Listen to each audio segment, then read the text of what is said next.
পুরোপুরি কমপ্লিট হলো, মানে এরপরে আর কোনো কাজ হবে না। মাঝে সাঝে শুধু একটা করে করছি, আবার মনে হচ্ছে আর একটা করি, ভালো লাগবে। এইটাই শেষ কাজ, তো সেটা দেখো। এই হচ্ছে ফুল হ্যান্ডগার্ডটা কমপ্লিট।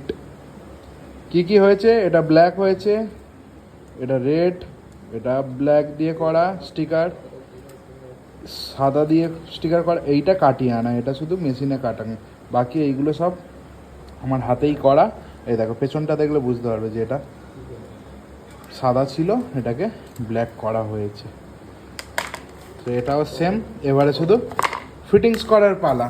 কিন্তু নয়ন আর একটা জিনিস বলছিল, যেটা ওর হ্যান্ডেলটা, আয়নাটা, লুকিং গ্লাসটা, কিন্তু লুকিং গ্লাসটা এখন করা সম্ভব নয়, কারণ এটা হচ্ছে চুল শুকনো করার হেয়ার ড্রায়ার, আর ওইটা মোটামুটি সেই যেটা অরিজিনাল স্টিকার শুকনো করার হ্যান্ডগার যেটা, ওটা লাগবে, ওটা এখন নেই আমার কাছে।